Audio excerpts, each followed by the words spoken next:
تاجدار کائنات امام الانبیاء حضرت محمد مصطفیٰ صلی اللہ تعالیٰ علیہ وسلم کے تبسم فرمانے اور مسکرانے کے بے مثال واقعات۔ حضرت سیدہ عائشہ صدیقہ رضی اللہ تعالیٰ عنہ فرماتی ہیں کہ میں نے حضور علیہ الصلوۃ والسلام کو کبھی کھل کھلا کر ہنستے ہوئے نہیں دیکھا کہ جس سے آپ کے حلق کا حصہ نظر آ جائے۔ حضور علیہ الصلوۃ والسلام ہمیشہ مسکرایا کرتے تھے، اسی وجہ سے مسکرانا اور تبسم فرمانا نبی اکرم صلی اللہ تعالیٰ علیہ وسلم کی سنت مبارکہ قرار پائی۔ حضور نبی اکرم صلی اللہ تعالیٰ علیہ وسلم نے اپنی ساری زندگی کبھی کہا نہیں فرمایا، چنانچہ حدیث مبارکہ ہے، کہا شیطان کی طرف سے ہے اور مسکرانا اللہ رب العزت کی طرف سے ہے۔ ایک مرتبہ غزوہ خندق کے موقع پر حضور علیہ الصلوۃ والسلام اتنا مسکرائے کہ آپ صلی اللہ تعالیٰ علیہ وسلم کی مبارک داڑھیں دکھائی دینے لگیں۔ واقعہ کچھ یوں ہے کہ ایک کافر کے پاس ڈھال تھی، جبکہ حضرت سعد رضی اللہ تعالیٰ عنہ تیر اندازی کے ساتھ اسے نشانہ بنا رہے تھے۔ کافر بار بار ڈھال سے اپنی پیشانی کو بچا لیتا تھا، مگر پھر حضرت سعد رضی اللہ تعالیٰ عنہ نے اس طرح تاک کر کافر پر نشانہ لگایا کہ جیسے ہی کافر نے ڈھال سے اپنا سر اوپر کیا تو تیر اس کی پیشانی پر جا لگا اور وہ وہیں ڈھیر ہو گیا۔ یہ منظر دیکھ کر نبی اکرم نور مجسم شفیع معظم صلی اللہ تعالیٰ علیہ وسلم اتنا مسکرائے کہ آپ کی داڑھیں مبارک دکھائی دینے لگیں۔ ترمذی شریف میں یہ روایت موجود ہے کہ حضرت حسن رضی اللہ تعالیٰ عنہ سے مروی ہے، حضور علیہ الصلوۃ والسلام کی خدمت میں ایک بوڑھی عورت حاضر ہوئی اور عرض کرنے لگی، یا رسول اللہ صلی اللہ علیہ وسلم، میرے لیے دعا کریں کہ اللہ پاک مجھے جنت الفردوس میں جگہ عطا فرمائے۔ حضور نبی اکرم صلی اللہ تعالیٰ علیہ وسلم نے مسکراتے ہوئے فرمایا، بوڑھی عورتیں جنت میں داخل نہیں ہوں گی۔ اس عورت نے حضور علیہ الصلوۃ والسلام کی یہ بات سنی تو روتی ہوئی چل دی۔ نبی اکرم صلی اللہ تعالیٰ علیہ وسلم نے فرمایا، اس بوڑھی عورت کو خبر دو کہ جنت میں بوڑھی ہو کر نہیں جائے گی، بلکہ اللہ رب العزت کا فرمان عالی شان ہے، ہم نے ان عورتوں کو خاص بنایا ہے، ہم نے ان کو ایسا بنایا جیسے کنواریاں ہوں۔ حضرت انس بن مالک رضی اللہ تعالیٰ عنہ سے مروی ہے کہ حضور علیہ الصلوۃ والسلام کے پاس ایک دیہاتی صحابی حضرت ظاہر رضی اللہ تعالیٰ عنہ جب بھی آتے تو ہدیہ لے کر آتے، اور حضور نبی کریم صلی اللہ تعالیٰ علیہ وسلم بھی واپسی پر ان کو کچھ نہ کچھ عنایت ضرور کرتے تھے۔ سرکار دو عالم صلی اللہ تعالیٰ علیہ وسلم فرمایا کرتے تھے، ظاہر ہمارا دیہاتی ہے اور ہم اس کے شہری ہیں۔ حضور علیہ الصلوۃ والسلام انہیں بے حد عزیز رکھتے تھے۔ حضرت ظاہر رضی اللہ تعالیٰ عنہ بظاہر خوبصورت نہیں تھے۔ ایک دن وہ بازار میں اپنا کچھ سامان فروخت کر رہے تھے کہ حضور علیہ الصلوۃ والسلام نے پیچھے سے جا کر انہیں گود میں اٹھا لیا۔ وہ حضور نبی کریم صلی اللہ تعالیٰ علیہ وسلم کو نہ دیکھ سکے اور کہنے لگے، کون ہے، مجھے چھوڑ دو۔ پھر جب انہوں نے حضور علیہ الصلوۃ والسلام کو دیکھا تو آپ صلی اللہ تعالیٰ علیہ وسلم کے سینہ مبارک سے چمٹ گئے۔ سرکار مدینہ صلی اللہ تعالیٰ علیہ وسلم نے اعلان کرنا شروع کر دیا کہ کون ہے جو اس غلام کو خریدے گا۔ حضرت ظاہر رضی اللہ تعالیٰ عنہ نے عرض کیا، یا رسول اللہ صلی اللہ علیہ وسلم، آپ کو میرے بدلے کچھ نہیں ملے گا۔ نبی اکرم صلی اللہ تعالیٰ علیہ وسلم نے مسکرا کر فرمایا، اے ظاہر، اللہ رب العزت کے نزدیک تیری بڑی قیمت ہے۔ حضرت ابو سعید رضی اللہ تعالیٰ عنہ فرماتے ہیں کہ حضور علیہ الصلوۃ والسلام کے صحابہ کی ایک جماعت ایک سفر میں گئی تو عرب کے قبیلوں میں سے ایک قبیلے میں پہنچ کر پڑاؤ ڈالا۔ جماعت صحابہ نے ان سے ضیافت چاہی، یعنی کچھ کھانے کو مانگا۔ قبیلے والوں نے انکار کر دیا۔ اتفاق سے اس قبیلے کے سردار کو بچھو نے کاٹ لیا۔ لوگوں نے ہر ممکن کوشش کی مگر فائدہ نہ ہوا۔ ان میں سے کسی نے کہا کہ کاش تم اس جماعت کے پاس جاتے جو یہاں آ کر اترے ہیں، شاید ان میں سے کسی کے پاس کوئی کام کی چیز ہو۔ وہ لوگ صحابہ کرام رضی اللہ تعالیٰ عنہ کے پاس آئے اور کہنے لگے، اے لوگو، ہمارے سردار کو بچھو نے کاٹ لیا ہے، ہم نے کوشش کی مگر فائدہ نہ ہوا، کیا تمہارے پاس کوئی دم وغیرہ ہے؟ ایک صحابی نے کہا، میں دم جانتا ہوں، لیکن تم نے ہمیں کھانا کھلانے سے انکار کر دیا تھا، اللہ کی قسم میں اب بغیر معاوضے کے دم نہیں کروں گا۔ قبیلے والوں نے ایک ریوڑ بکریوں پر رضامندی کر لی۔ اس شخص نے جا کر سورہ فاتحہ پڑھ کر دم کرنا شروع کیا، یہاں تک کہ وہ مریض صحت مند ہو گیا۔ انہوں نے طے شدہ بکریوں کا ریوڑ صحابہ کرام رضی اللہ تعالیٰ عنہم کے حوالے کیا۔ صحابہ کرام نے بکریاں آپس میں تقسیم کر لیں، لیکن دم کرنے والے نے کہا، ایسا نہ کرو، ممکن ہے یہ اجرت جائز نہ ہو، بلکہ پہلے حضور علیہ الصلوۃ والسلام سے پوچھ لو۔ جب یہ جماعت حضور علیہ الصلوۃ والسلام کی خدمت میں حاضر ہوئی تو تمام قصہ بیان کیا۔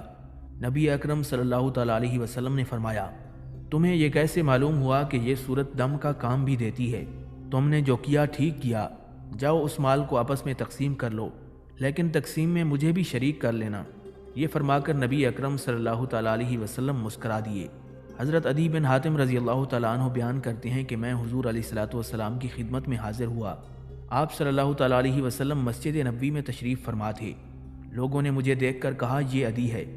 عدی کہتے ہیں کہ میں حضور علیہ الصلوۃ والسلام کی خدمت میں اچانک آیا تھا، نہ میرے پاس امان نامہ تھا اور نہ کوئی تحریر۔ میں جب نبی کریم صلی اللہ تعالیٰ علیہ وسلم کی خدمت میں پیش کیا گیا تو آپ صلی اللہ تعالیٰ علیہ وسلم نے میرا ہاتھ پکڑ لیا۔ مجھے پہلے یہ خبر مل چکی تھی کہ حضور علیہ الصلوۃ والسلام فرماتے تھے، مجھے امید ہے کہ اللہ تعالیٰ اس کا ہاتھ میرے ہاتھ میں دے گا۔ چنانچہ نبی کریم صلی اللہ تعالیٰ علیہ وسلم مجھے دیکھ کر کھڑے ہو گئے۔ اتنے میں ایک عورت بچہ لیے ہوئے آئی اور اس نے درخواست کی، مجھے آپ سے ایک ضرورت ہے۔ نبی علیہ الصلوۃ والسلام یہ سنتے ہی اس کے ساتھ ہو لیے، یہاں تک کہ اس کی ضرورت پوری کی اور پھر آ کر میرا ہاتھ اپنے دستے مبارک میں لے لیا اور مجھے اپنے گھر میں لائے۔ لونڈی نے فوراً ایک گدا بچھا دیا۔ نبی علیہ الصلوۃ والسلام اس پر بیٹھ گئے اور میں بھی آپ کے سامنے بیٹھ گیا۔ پھر حضور علیہ الصلوۃ والسلام نے اللہ تعالیٰ کی حمد و ثنا بیان کی اور اس کے بعد فرمایا، اے عدی، کون سی چیز ہے جو تمہیں اسلام سے روکتی ہے اور اس بات سے کہ تم کہو کہ اللہ کے سوا کوئی معبود نہیں؟ کیا تم جانتے ہو کہ اللہ کے سوا بھی کوئی معبود ہے؟ میں نے کہا نہیں۔ پھر کافی دیر تک مجھ سے باتیں کرتے رہے۔ پھر فرمایا، کیا تم اس سے بھاگتے ہو کہ تم اللہ اکبر کہو؟ کیا تمہارے علم میں اللہ سے بڑھ کر بھی کوئی چیز ہے؟ میں نے کہا نہیں۔ حضور علیہ الصلوۃ والسلام نے فرمایا، یہود پر اللہ کا غضب ہے اور انصاری پرلے درجے کے گمراہ ہیں۔ میں نے عرض کیا، یا رسول اللہ صلی اللہ علیہ وسلم، میں تو دین حنیف کا مطیع بننا چاہتا ہوں۔ عدی کا بیان ہے کہ میں نے دیکھا کہ سرکار مدینہ صلی اللہ تعالیٰ علیہ وسلم کا چہرہ انور خوشی سے کھل پڑا۔ پھر مجھے ایک انصاری کا مہمان بنا دیا گیا۔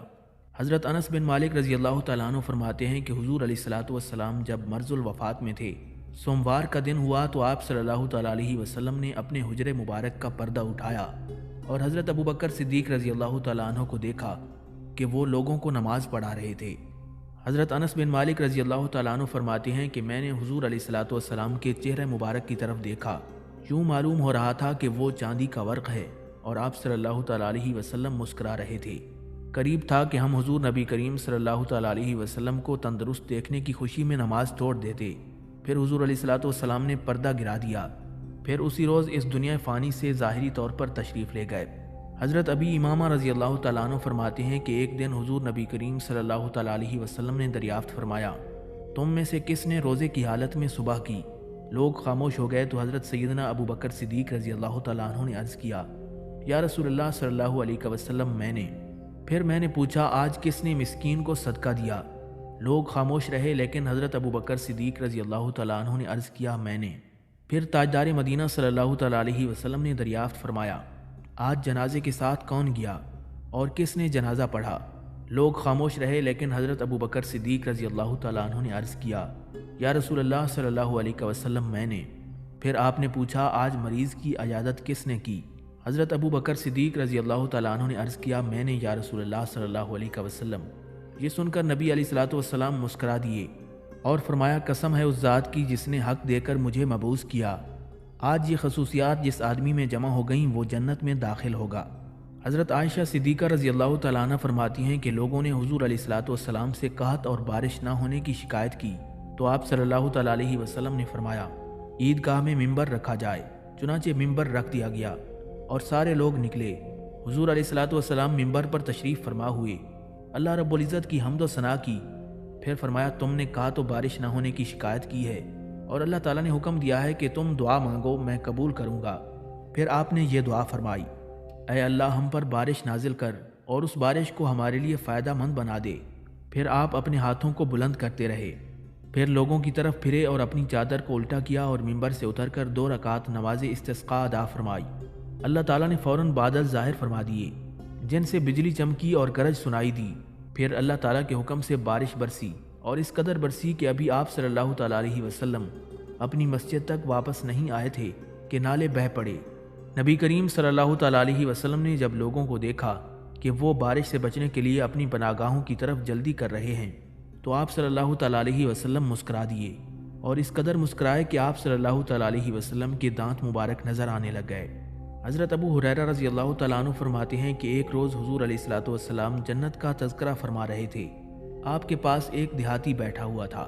تاجدار مدینہ صلی اللہ تعالیٰ علیہ وسلم نے فرمایا، ایک شخص جنت میں کہے گا اے اللہ میں کاشتکاری کرنا چاہتا ہوں۔ اس سے کہا جائے گا کیا جنت میں تیرے لیے ہر وہ چیز نہیں جو تو چاہتا ہے؟ وہ عرض کرے گا ضرور تمام چیزیں موجود ہیں، لیکن میں زراعت کو پسند کرتا ہوں۔ پس فوراً بیج ڈالا جائے گا اور ایک لمحے میں کھیتی پک جائے گی اور پھر صاف ہو کر پہاڑوں کی طرح گندم کے ڈھیر لگ جائیں گے۔ اللہ تعالیٰ فرمائے گا اے ابن آدم تو سیر نہیں ہوتا؟ یہ سن کر اس دیہاتی نے کہا یہ چاہت تو صرف قریش یا انصار کریں گے، کیونکہ وہ زراعت پیشہ ہیں، ہم تو زراعت پیشہ نہیں ہیں اور نہ ہی ہم اس کی چاہت کریں گے۔ دیہاتی شخص کی یہ بات سن کر حضور علیہ الصلوۃ والسلام مسکرا دیے۔ حضرت ابو ذر رضی اللہ تعالیٰ عنہ فرماتے ہیں کہ حضور علیہ الصلوۃ والسلام نے فرمایا میں اس پہلے شخص کو جانتا ہوں جو جنت میں داخل ہوگا، اور اس شخص کو بھی جانتا ہوں جو سب سے آخر میں دوزخ سے نکالا جائے گا۔ پھر فرمایا قیامت کے دن ایک شخص کو لایا جائے گا اور کہا جائے گا کہ اس پر اس کے چھوٹے چھوٹے گناہوں کو پیش کرو اور اس کے بڑے بڑے گناہوں کو چھپا لو۔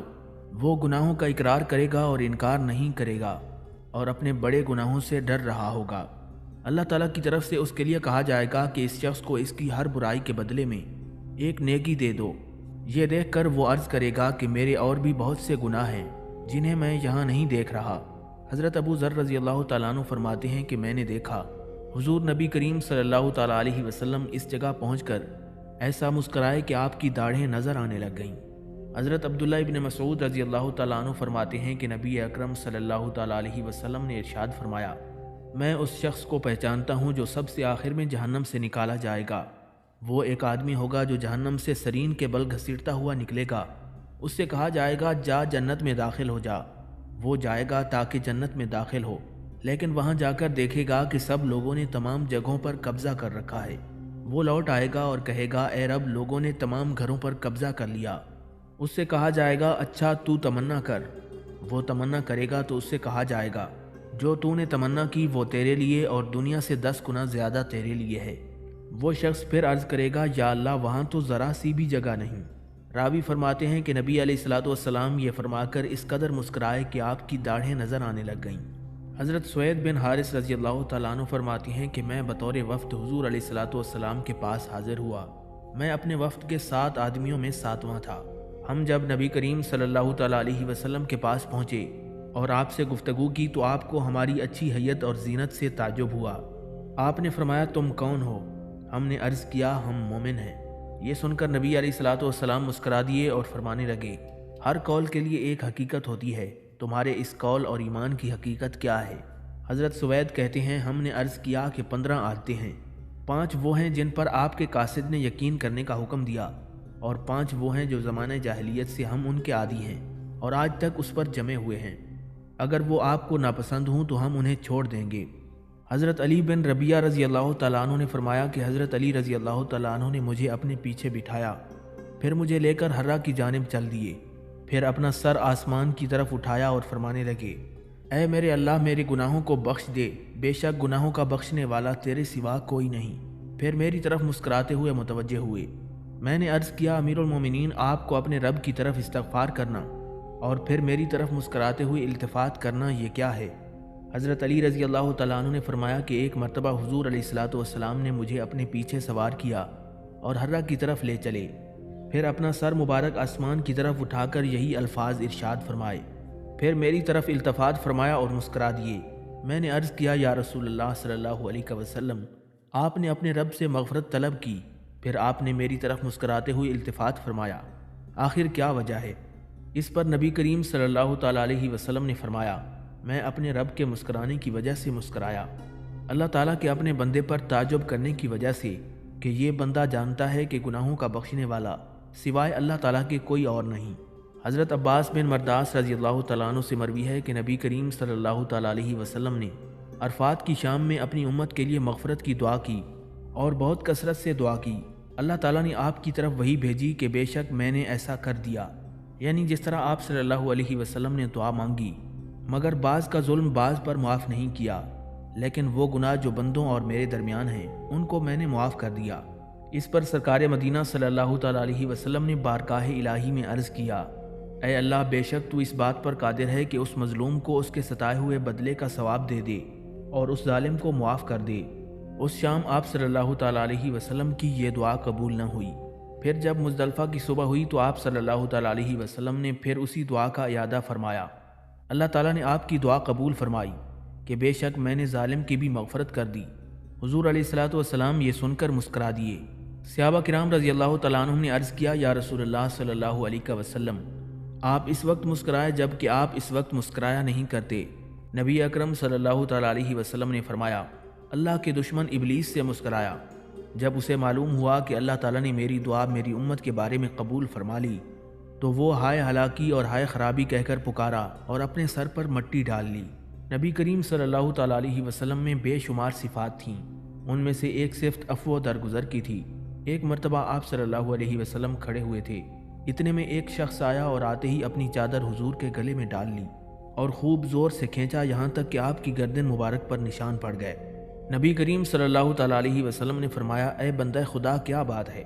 اس نے کہا، مجھے بھی اس مال سے دیجیے جو اللہ تعالیٰ نے آپ کو دیا ہے۔ نبی علیہ الصلوۃ والسلام نے فرمایا، مال تو میں دوں گا، لیکن جو تو نے ستایا ہے اس کا بدلہ بھی لوں گا۔ وہ شخص کہنے لگا، نہیں نہیں، بدلہ نہیں دوں گا۔ آپ نے فرمایا، کیوں؟ وہ کہنے لگا کہ آپ صلی اللہ علیہ وسلم برائی کا بدلہ برائی سے نہیں دیا کرتے۔ یہ سن کر حضور علیہ الصلوۃ والسلام مسکرا دیے اور صحابہ کرام سے فرمایا کہ اس کو ایک اونٹ پر جو لاد دو اور ایک اونٹ پر کھجوریں لاد دو۔ حضرت حسین بن وحور رضی اللہ تعالیٰ عنہ فرماتے ہیں کہ جب حضرت طلحہ بن برا رضی اللہ تعالیٰ عنہ حضور علیہ الصلوۃ والسلام سے ملے تو وہ اپنے جسم کو حضور علیہ الصلوۃ والسلام کے جسم سے چمٹائے ہوئے تھے اور آپ صلی اللہ تعالیٰ علیہ وسلم کے قدموں کو بوسہ دیتے تھے۔ اس حالت میں انہوں نے عرض کیا، یا رسول اللہ صلی اللہ علیہ وسلم، جو آپ کو پسند ہو مجھے حکم دیں، میں کبھی بھی آپ کی نافرمانی نہیں کروں گا۔ سرکار دو عالم صلی اللہ تعالیٰ علیہ وسلم یہ سن کر مسکرا دیے۔ حضرت طلحہ ابھی جوان تھے، ان کی یہ بات سن کر فرمایا، جا اپنے باپ کو قتل کر گیا۔ حضرت طلحہ رضی اللہ تعالیٰ عنہ یہ سنتے ہی بھاگے تاکہ حضور کے اس فرمان پر عمل ہو جائے۔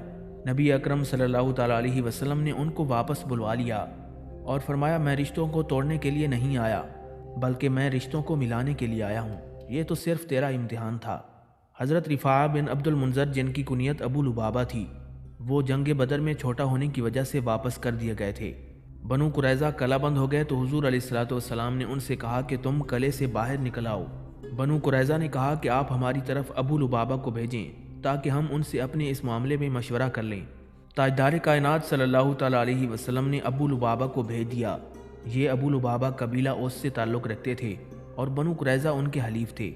بنو قریظہ ان کے لیے کھڑے ہو گئے اور عورتوں اور بچوں نے ان کے سامنے رونا شروع کر دیا۔ یہ دیکھ کر حضرت ابو لبابہ رضی اللہ تعالیٰ عنہ کا دل ان کے بارے میں نرم ہو گیا، لیکن یہ نرمی حضور علیہ الصلوۃ والسلام کی منشا کے خلاف تھی۔ بنو قریظہ نے پوچھا، اے ابو لبابہ، کیا ہم حضور علیہ الصلوۃ والسلام کے کہنے پر قلعے سے نیچے اتر آئیں؟ حضرت ابو لبابہ رضی اللہ تعالیٰ عنہ نے ہاں میں جواب دیا، لیکن ساتھ ہی حلق پر انگلی پھیر کر اشارہ کر دیا کہ وہ تمہیں ذبح کر دیں گے۔ حضرت ابو لبابہ رضی اللہ تعالیٰ عنہ فرماتے ہیں کہ جب میں نے جان لیا کہ میں نے اللہ اور اس کے رسول سے خیانت کی ہے تو میرے پاؤں لرزنے لگے۔ پھر میں واپس آ گیا اور نبی کریم صلی اللہ تعالیٰ علیہ وسلم اس وقت موجود نہیں تھے۔ میں نے اپنے آپ کو مسجد کے ایک ستون سے باندھ لیا اور میں نے اپنے جی میں کہا کہ میں اپنے آپ کو نہیں کھولوں گا یہاں تک کہ اللہ تعالیٰ میری توبہ قبول نہ کر لے، اور میں عہد کرتا ہوں کہ بنو قریظہ کے بارے میں کبھی نرمی نہیں کروں گا۔ نبی اکرم صلی اللہ تعالیٰ علیہ وسلم کو یہ خبر پہنچی تو آپ نے فرمایا، اگر وہ میرے پاس خود کو باندھنے سے پہلے آ جاتا تو اس کے لیے استغفار کرتا، اب میں اسے نہیں کھولوں گا جب تک اللہ تعالیٰ اس کی توبہ قبول نہ کر لے۔ حضرت ابو لبابہ رضی اللہ تعالیٰ عنہ کی توبہ حضور علیہ الصلوۃ والسلام کے زمانے میں نازل ہوئی۔ آپ صلی اللہ تعالیٰ علیہ وسلم اس وقت ام سلمہ کے گھر موجود تھے۔ حضرت ام سلمہ رضی اللہ تعالیٰ عنہ فرماتی ہیں کہ میں نے ابو لبابہ کی توبہ کی خبر سنی تو اس وقت حضور علیہ الصلوۃ والسلام مسکرا رہے تھے۔ میں نے عرض کیا، اللہ تعالیٰ آپ کو مسکراتا رہے، آپ کو کس چیز نے مسکرایا؟ نبی علیہ الصلوۃ والسلام نے فرمایا، میں ابو لبابہ کی توبہ پر مسکرا رہا ہوں۔ جب حضور علیہ الصلوۃ والسلام صبح کی نماز کے لیے نکلے تو ان کو ستون سے کھول دیا۔ حضرت امیہ بن مغشی رضی اللہ تعالیٰ عنہ فرماتے ہیں کہ ایک مرتبہ حضور علیہ الصلوۃ والسلام تشریف فرما تھے اور ایک شخص آپ کے پاس کھانا کھا رہا تھا۔ اس نے بسم اللہ نہیں پڑھی تھی۔ جب اس نے آخری لقمہ منہ کی طرف اٹھایا تو بسم اللہ کہا۔ یہ سن کر نبی علیہ الصلوۃ والسلام مسکرا دیے اور فرمایا، شیطان شروع سے اس کے ساتھ کھا رہا تھا۔ جب اس نے اللہ کا نام لیا اور بسم اللہ پڑھی تو شیطان نے جو اس کے پیٹ میں تھا سب قے کر دیا۔ حضرت بلال بن حمامہ رضی اللہ تعالیٰ عنہ فرماتے ہیں کہ ایک دن حضور علیہ الصلوۃ والسلام مسکراتے ہوئے تشریف لائے تو حضرت عبد الرحمن بن عوف رضی اللہ تعالیٰ عنہ آپ کی طرف کھڑے ہوئے اور عرض کرنے لگے، یا رسول اللہ صلی اللہ علیہ وسلم، آپ کیوں مسکراتے ہیں؟ تاجدار مدینہ صلی اللہ تعالیٰ علیہ وسلم نے فرمایا، ایک بشارت کی وجہ سے جو اللہ تبارک و تعالیٰ کی طرف سے آئی ہے، وہ بشارت حضرت علی اور حضرت فاطمہ کے بارے میں ہے۔ پھر سرکار دو عالم صلی اللہ تعالیٰ علیہ وسلم فرمانے لگے، اللہ تعالیٰ نے جب چاہا کہ حضرت علی اور فاطمہ کا نکاح ہو جائے تو جنت کے داروغہ رضوان کو حکم دیا تو اس نے شجرہ طوبہ کو ہلا دیا اور اس سے برات کے پروانے گرے، اہل بیت سے محبت کرنے والوں کی تعداد کے برابر۔ پھر اس درخت طوبہ سے فرشتے پیدا ہوئے، ہر ایک نے ایک پروانہ لے لیا۔ جب قیامت کا دن ہوگا تو ہر اہل بیت سے محبت کرنے والے کو جہنم سے برات کا پروانہ دے دیا جائے گا۔ حضرت ربیعہ بن عثمان کہتے ہیں کہ ایک دیہاتی نبی کریم صلی اللہ تعالیٰ علیہ وسلم کی خدمت میں حاضر ہوا، اس نے اپنا اونٹ مسجد سے باہر بٹھا دیا۔ صحابہ کرام رضی اللہ تعالیٰ عنہم نے حضرت نعمان کو کہا کہ اگر تو اس اونٹ کو ذبح کر دے تو ہم اس کا گوشت کھائیں گے اور حضور علیہ الصلوۃ والسلام اس کی قیمت ادا فرما دیں گے۔ حضرت نعمان رضی اللہ تعالیٰ عنہ نے اس اونٹ کو ذبح کر دیا۔ جب وہ دیہاتی واپس جانے لگا تو اس نے اپنی سواری کو ذبح پایا تو اس نے شور مچانا شروع کر دیا۔ اس نے نبی کریم صلی اللہ تعالیٰ علیہ وسلم کو پکارا۔ آپ صلی اللہ علیہ وسلم باہر تشریف لائے اور فرمایا کہ یہ کس نے کیا ہے؟ لوگوں نے کہا نعمان نے۔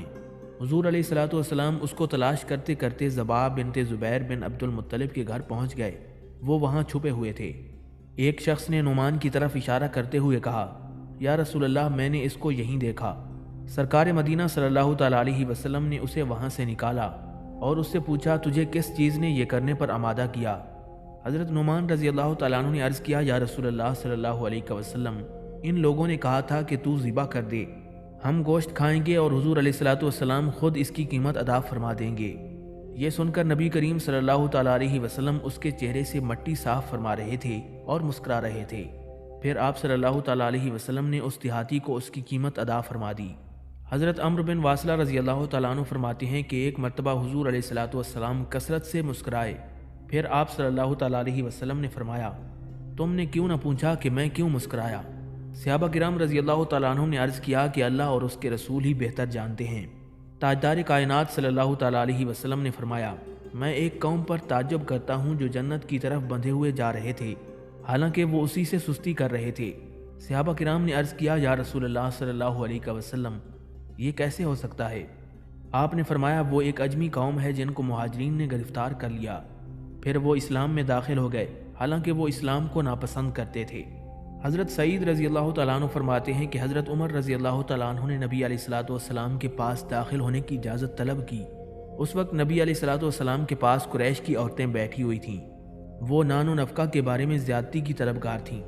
ان عورتوں کی آواز حضور علیہ الصلوۃ والسلام کی آواز سے بلند ہو رہی تھی۔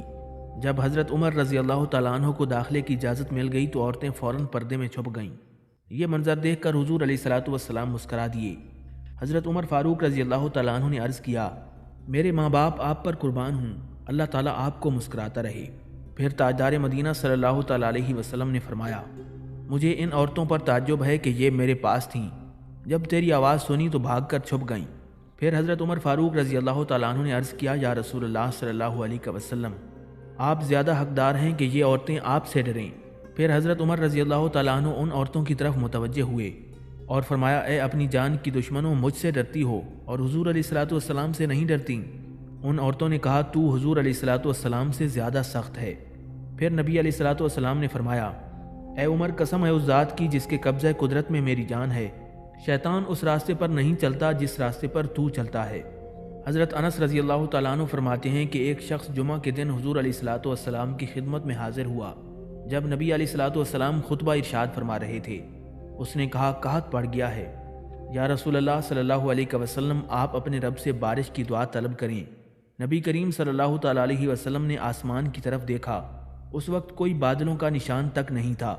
پھر آپ نے بارش کے لیے دعا کی، اچانک بادل آ گئے اور پھر بارش برسنے لگی، یہاں تک کہ مدینہ منورہ کی وادیاں بہنے لگیں۔ بارش آنے والے جمعے تک برستی رہی۔ آپ صلی اللہ تعالیٰ علیہ وسلم جب آئندہ جمعہ خطبے کے لیے کھڑے ہوئے تو پھر وہی شخص حاضر خدمت ہوا اور عرض کرنے لگا، یا رسول اللہ صلی اللہ علیہ وسلم، ہم غرق ہو گئے، اب آپ اپنے خدا سے بارش کے ختم ہونے کی دعا کریں۔ حضور علیہ الصلوۃ والسلام اس کے متضاد کلام پر مسکرا دیے۔ پھر آپ نے فرمایا، اے اللہ ہمارے ارد گرد برسا اور ہم پر نہ برسا۔ 2 یا 3 مرتبہ یہ دعا مانگی۔ بادل مدینہ منورہ سے دائیں اور بائیں چھٹ گئے، پھر بارش ہمارے دائیں اور بائیں برستی رہی، لیکن ہم پر نہ برستی تھی۔ حضرت عبداللہ ابن عمر رضی اللہ تعالیٰ عنہ فرماتے ہیں کہ جب حضور علیہ الصلوۃ والسلام طائف میں تھے تو آپ نے فرمایا، انشاءاللہ ہم کل واپس چلیں گے۔ صحابہ کرام رضی اللہ تعالیٰ عنہ میں سے بعض نے کہا کہ ہم واپس نہیں لوٹیں گے جب تک طائف فتح نہ کر لیں۔ نبی اکرم صلی اللہ تعالیٰ علیہ وسلم نے فرمایا، پھر تم صبح تک لڑتے رہو۔ جب صبح ہوئی تو صحابہ کرام نے لڑائی کی اور سخت لڑائی ہوئی، بہت سے مسلمان زخمی ہو گئے۔ سرکار دو عالم صلی اللہ تعالیٰ علیہ وسلم نے پھر فرمایا، ہم انشاءاللہ کل واپس چلیں گے۔ صحابہ کرام یہ سن کر خاموش رہے، کیونکہ ایک دن پہلے انہوں نے مقابلے کا کہہ کر نقصان اٹھایا تھا۔ ان کی خاموشی دیکھ کر حضور علیہ الصلوۃ والسلام مسکرا دیے۔ حضرت عائشہ رضی اللہ تعالیٰ عنہ فرماتی ہیں کہ جب لوگوں نے مجھ پر تہمت لگائی تو مجھے عرصے تک پتہ نہ چلا۔ مستہ کے بتلانے سے مجھے خبر ہوئی۔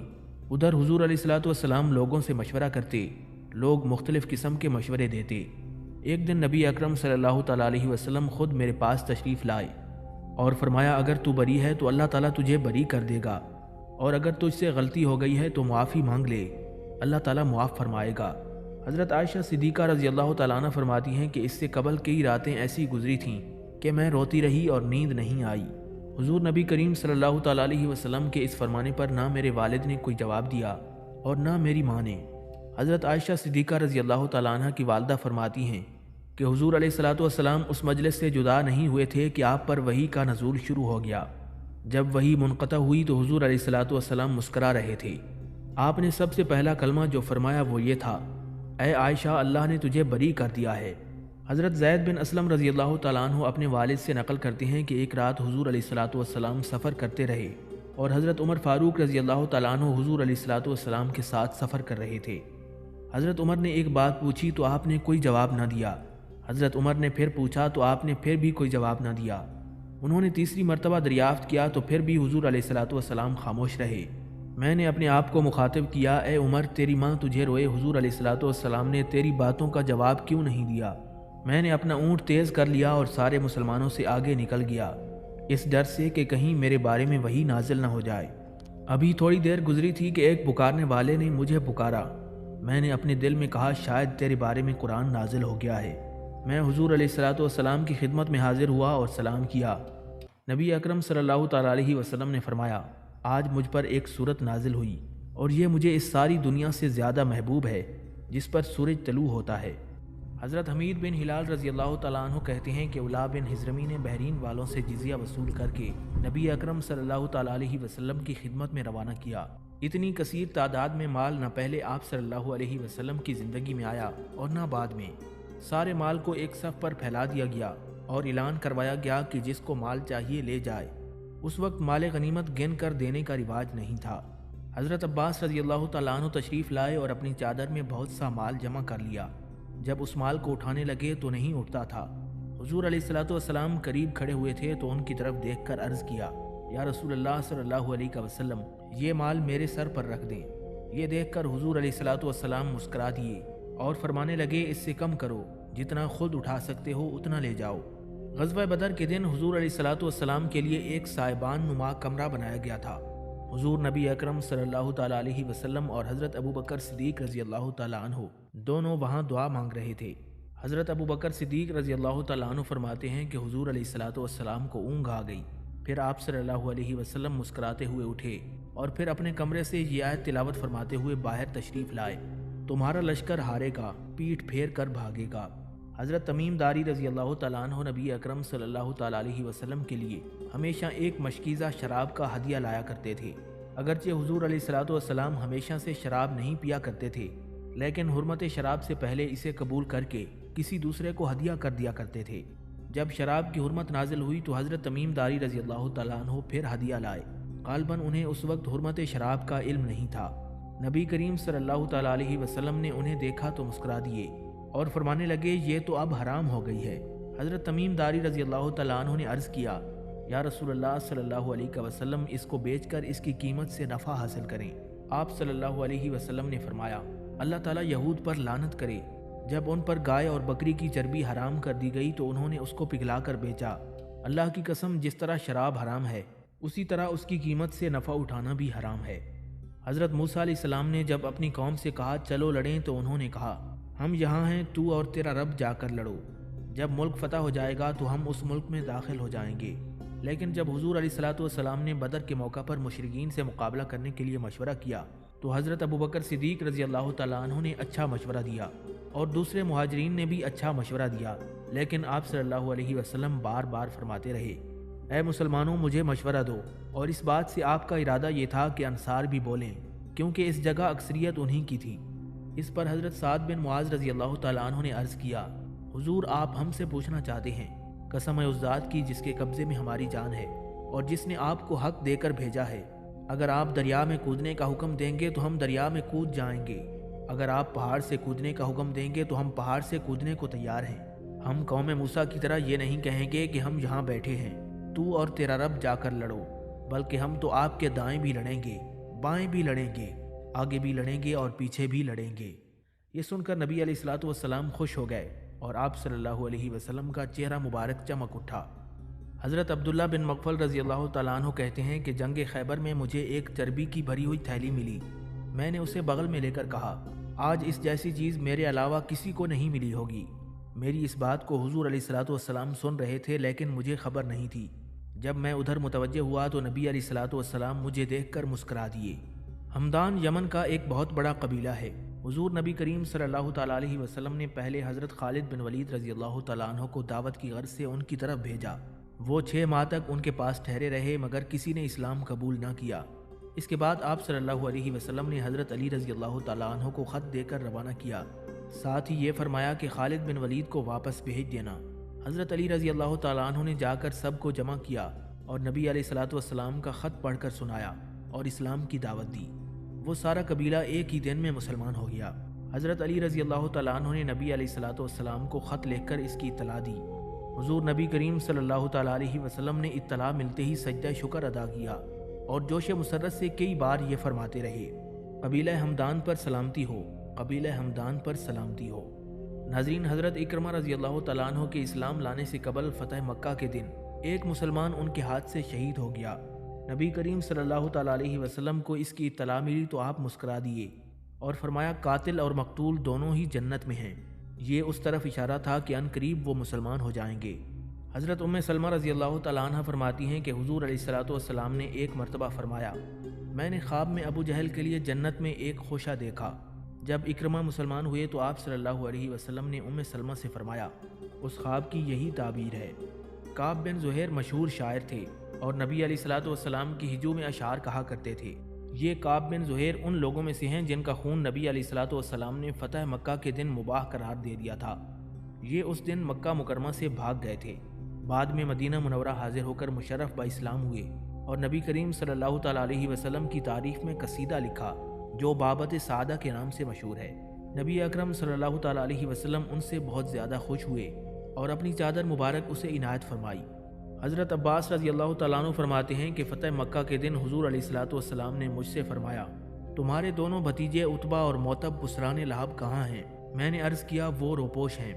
آپ صلی اللہ تعالیٰ علیہ وسلم نے فرمایا انہیں میرے پاس لاؤ۔ میں سوار ہو کر مقام عرفہ گیا، وہاں سے دونوں کو اپنے ساتھ لایا۔ سرکار مدینہ صلی اللہ تعالیٰ علیہ وسلم نے ان کے سامنے اسلام پیش کیا، دونوں نے اسلام قبول کر لیا اور آپ کے ہاتھ پر بیعت کی۔ پھر نبی علیہ الصلوۃ والسلام کھڑے ہوئے اور دونوں کا ہاتھ پکڑا، باب کعبہ کے قریب دیر تک دعائیں مانگتے رہے۔ پھر واپس آئے تو چہرہ انور پر مسرت اور خوشی کے آثار تھے۔ میں نے عرض کیا یا رسول اللہ صلی اللہ علیہ وسلم، اللہ تعالیٰ آپ کو ہمیشہ مسرور رکھے، کیا بات ہے؟ تاجدار مدینہ صلی اللہ تعالیٰ علیہ وسلم نے فرمایا میں نے اپنے رب سے اپنے چچا کے دونوں بیٹے مانگے تھے، اللہ تعالیٰ نے مجھے عطا کر دیے اور میرے لیے ان کو ہبہ کر دیا۔ اس ماہ ایک یہودی عورت جو حضور علیہ الصلوۃ والسلام کی مذمت میں اشعار کہا کرتی تھی اور طرح طرح سے آپ کو ایذا پہنچاتی تھی، لوگوں کو آپ سے اور اسلام سے متنفر کرتی اور مسجد میں ایام ماہواری کے خون آلود کپڑے لا کر ڈالا کرتی تھی۔ تاجدار کائنات صلی اللہ تعالیٰ علیہ وسلم ابھی میدان بدر میں تھے کہ اس نے پھر توہین امیز اشعار کہے۔ یہ سنتے ہی حضرت عمیر بن عدی رضی اللہ تعالیٰ عنہ کو جوش آ گیا انہوں نے یہ منت مانی کہ اگر بدر سے رسول اللہ صلی اللہ تعالیٰ علیہ وسلم صحیح سالم واپس آ گئے تو میں اس کو ضرور قتل کر دوں گا۔ سرکار دو عالم صلی اللہ تعالیٰ علیہ وسلم بدر سے کامیاب و کامران تشریف لائے تو حضرت عمیر رضی اللہ تعالیٰ عنہ رات کے وقت تلوار لے کر روانہ ہوئے اور اس عورت کے گھر میں داخل ہو گئے۔ چونکہ حضرت عمیر رضی اللہ تعالیٰ عنہ نابینا تھے، اس لیے اسماء کو ہاتھ سے ٹٹولا اور بچے اس سے دور کیے، پھر تلوار کو سینے پر رکھ کر اس زور سے دبایا کہ پشت سے پار ہو گئی۔ نظر پوری کر کے واپس آئے اور صبح کی نماز کے بعد نبی علیہ الصلوۃ والسلام کو اطلاع دی۔ عرض کرنے لگے، یا رسول اللہ صلی اللہ علیہ وسلم، اس بارے میں مجھ سے کوئی مواخذہ تو نہیں ہوگا؟ تاجدار مدینہ صلی اللہ تعالیٰ علیہ وسلم نے فرمایا، نہیں، بلکہ آپ صلی اللہ علیہ وسلم عمیر بن عدی کے اس فعل سے بے حد مسرور ہوئے۔ پھر صحابہ کرام سے فرمایا، اگر ایسے شخص کو دیکھنا چاہتے ہو جس نے اللہ اور اس کے رسول کی غائبانہ مدد کی ہو تو عمیر بن عدی کو دیکھ لو۔ حضرت خالد بن ولید رضی اللہ تعالیٰ عنہ فرماتے ہیں کہ حضور علیہ الصلوۃ والسلام عمرہ کر کے واپس ہوئے تو میرے بھائی کا خط میرے پاس آ گیا۔ اس نے میری رغبت اسلام کی طرف اور زیادہ کر دی۔ اس سے میرے اس خواب کی تائید بھی ہوئی کہ میں ایک ویران تنگ جگہ سے نکل کر سرسبز اور کشادہ شہروں میں چلا گیا ہوں۔ میں نے سامان سفر تیار کیا اور یہ چاہا کہ میرا کوئی رفیق سفر بن جائے۔ میں صفوان بن امیہ کے پاس گیا اور اس سے کہا، تم دیکھتے نہیں کہ محمد صلی اللہ تعالیٰ علیہ وسلم نے تمام عرب و عجم پر غلبہ پا لیا؟ اگر اس کے پاس جائیں اور اس کی اتباع کر لیں تو یہ ہمارے لیے بہتر ہوگا۔ لیکن صفوان نے نہایت سخت جواب دیا کہ اگر میرے علاوہ روئے زمین پر تمام لوگ محمد صلی اللہ علیہ وسلم کی اتباع کر لیں تو پھر بھی میں ان کی اتباع نہیں کروں گا۔ پھر میں اکرمہ بن ابی جہل کے پاس گیا، اس نے بھی وہی بات کہی جو صفوان نے کہی تھی، اس نے بھی وہی جواب دیا۔ میں نے سوچا کہ ان کے باپ اور بھائی بدر میں مارے گئے ہیں، اس لیے ان کو غصہ ہے۔ پھر میں عثمان بن طلحہ سے ملا اور اسے بھی وہی کہا جو ان دونوں سے کہا تھا۔ اس نے میری بات قبول کر لی اور کہا کہ میں مدینہ منورہ چلتا ہوں، فلاں مقام پر ہم ملاقات کریں گے، جو پہلے پہنچ جائے وہ دوسرے کا انتظار کرے۔ ہم سفر کے لیے چلے اور اس مقام پر پہنچ گئے۔ پھر جب وہاں سے چل کر مقام ہدا میں پہنچے تو حضرت عمرو بن العاص رضی اللہ تعالیٰ عنہ سے ملاقات ہوئی۔ ہم نے ایک دوسرے کو مرحبا کہا اور ہم نے پوچھا، کہاں جا رہے ہو؟ اس نے کہا، اسلام لانے اور محمد صلی اللہ تعالیٰ علیہ وسلم کی اطاعت کرنے۔ ہم نے کہا، ہم بھی اسی ارادے سے نکلے ہیں۔ حضرت خالد بن ولید رضی اللہ تعالیٰ عنہ فرماتے ہیں کہ ہم تینوں مدینہ منورہ میں داخل ہوئے اور اپنی سواریوں کو مقام ہدا میں بٹھا دیا۔ کسی نے ہمارے آنے کی خبر حضور علیہ الصلوۃ والسلام کو پہنچا دی۔ نبی علیہ الصلوۃ والسلام ہماری آمد کی خبر سن کر بہت خوش ہوئے اور فرمانے لگے، مکہ مکرمہ نے اپنے جگر گوشوں کو پھینک دیا۔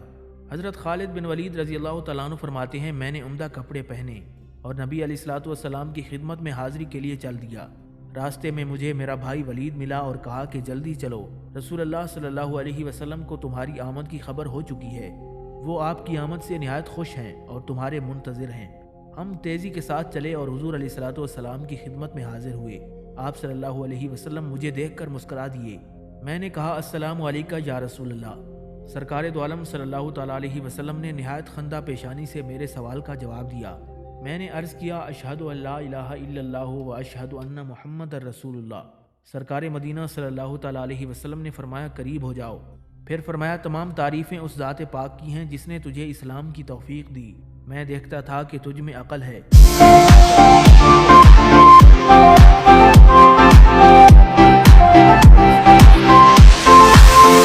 آپ کو نعوذ باللہ قتل کرنے کا ارادہ کیا۔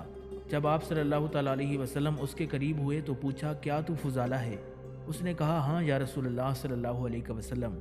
آپ صلی اللہ علیہ وسلم نے فرمایا، تو اپنے دل میں کیا کہہ رہا تھا؟ اس نے کہا، کچھ نہیں، بلکہ میں تو اللہ کا ذکر کر رہا تھا۔ یہ سن کر حضور علیہ الصلوۃ والسلام مسکرا دیے اور اس سے کہا کہ استغفار کرو، اور پھر میرے سینے پر ہاتھ رکھا جس سے میرا دل مطمئن ہو گیا۔ فضالہ کہتے ہیں کہ ابھی آپ صلی اللہ علیہ وسلم نے میرے سینے سے ہاتھ نہیں اٹھایا تھا کہ نبی علیہ الصلوۃ والسلام ساری مخلوق سے زیادہ مجھے محبوب ہو گئے۔ ناظرین، انصار جب بیعت ثانیہ کے لیے تشریف لائے تو حضور علیہ الصلوۃ والسلام نے ان کو اللہ تعالیٰ کی طرف دعوت دی، قرآن پڑھ کر سنایا اور اسلام کی رغبت دلائی۔ نبی علیہ الصلوۃ والسلام نے فرمایا، کیا تم اس بات پر بیعت کرتے ہو کہ تم میری اس طرح حفاظت کرو گے جیسے تم اپنی عورتوں اور بچوں کی حفاظت کرتے ہو؟ حضرت براء بن معرور نے کہا، ہاں، قسم ہے اس ذات کی جس نے آپ کو حق دے کر بھیجا ہے، ہم آپ کی اسی طرح حفاظت کریں گے جس طرح ہم اپنی عورتوں اور بچوں کی حفاظت کرتے ہیں۔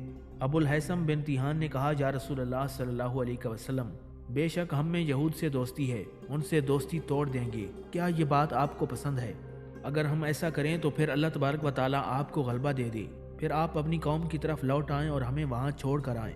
یہ سن کر نبی علیہ الصلوۃ والسلام مسکرا دیے اور فرمانے لگے، میرا خون تمہارا خون ہے، میری عزت تمہاری عزت ہے، میں تم سے ہوں، تم مجھ سے ہو، میں اس سے لڑوں گا جس سے تم لڑو گے، اور میں اسے امن دوں گا جسے تم امن دو گے۔ صلح حدیبیہ کے موقع پر اہل مکہ نے عروہ بن مسعود ثقفی کو حالات کا جائزہ لینے کے لیے روانہ کیا۔ یہ نبی اکرم صلی اللہ تعالیٰ علیہ وسلم کے پاس آئے اور کہنے لگے، قریش نے قسم اٹھا لی ہے کہ آپ کو فاتحانہ داخل نہیں ہونے دیں گے۔ انہوں نے تیاری مکمل کر لی ہے، کل جب مقابلہ ہوگا تو یہ آپ کے ساتھ جو مختلف قبائل کے لوگ ہیں بھاگ جائیں گے اور آپ اکیلے رہ جائیں گے۔ یہ سن کر حضرت ابوبکر صدیق رضی اللہ تعالیٰ عنہ نے فرمایا، جو آپ صلی اللہ علیہ وسلم کے پیچھے بیٹھے ہوئے تھے، لات کی شرم گاہ چاٹ، کیا ہم بھاگ جائیں گے؟ اس نے کہا، اے محمد صلی اللہ علیہ وسلم، یہ کون ہے؟ نبی علیہ الصلوۃ والسلام نے فرمایا، یہ ابی قحافہ کے بیٹے ہیں۔ اس نے کہا، اگر تیرا مجھ پر احسان نہ ہوتا تو میں ضرور تجھے اس کا جواب دیتا۔ بات کرتے ہوئے طرف لے جاتا۔ حضرت مغیرہ بن شعبہ رضی اللہ تعالیٰ عنہ جو مسلح ہو کر نبی علیہ الصلوۃ والسلام کے پاس کھڑے تھے، انہوں نے کہا، اپنا نجس اور پلید ہاتھ حضور علیہ الصلوۃ والسلام کی داڑھی مبارک کو نہ لگا، ایسا نہ ہو کہ میں تیرا ہاتھ توڑ دوں۔ حضرت مغیرہ کی یہ حالت دیکھ کر نبی علیہ الصلوۃ والسلام مسکرا دیے۔ عروہ نے کہا، یہ کون ہے؟ سرکار دو عالم صلی اللہ تعالیٰ علیہ وسلم نے فرمایا، یہ تیرے بھائی کا بیٹا مغیرہ بن شعبہ ہے۔ حضرت عائشہ صدیقہ رضی اللہ تعالیٰ عنہ فرماتی ہیں کہ ایک شخص نے جس کا نام عیینہ بن حسین تھا اندر آنے کی اجازت چاہی تو حضور علیہ الصلوۃ والسلام نے فرمایا، یہ برے قبیلے کا آدمی ہے، پھر اس کو آنے کی اجازت دے دی۔ تھوڑی دیر بھی نہیں گزری تھی کہ آپ صلی اللہ علیہ وسلم اس کے ساتھ مسکرانے لگے۔ جب وہ شخص چلا گیا تو میں نے عرض کیا، یا رسول اللہ صلی اللہ علیہ وسلم، پہلے آپ نے اس کے بارے میں وہ کہا اور پھر اس کے ساتھ مسکراتے رہے۔ نبی علیہ الصلوۃ والسلام نے فرمایا، بدترین شخص وہ ہے کہ لوگ اس سے اس کے شر کی وجہ سے بچتے رہیں۔ جب حضرت زید رضی اللہ تعالیٰ عنہ نے اپنی بیوی زینب کو طلاق دے دی اور اس کی عدت گزر گئی تو ایک دن حضور علیہ الصلوۃ والسلام حضرت عائشہ صدیقہ رضی اللہ تعالیٰ عنہ سے گفتگو فرما رہے تھے کہ اچانک آپ صلی اللہ علیہ وسلم پر اونگ سی طاری ہو گئی، کیونکہ اکثر وحی کے وقت ایسا ہوتا تھا۔ پھر تاجدار مدینہ صلی اللہ تعالیٰ علیہ وسلم مسکراتے ہوئے متوجہ ہوئے اور فرمانے لگے، کوئی شخص حضرت زینب کے پاس جائے اور اسے خوشخبری دے کہ اللہ تعالیٰ نے آسمانوں پر اس کا نکاح کر دیا ہے۔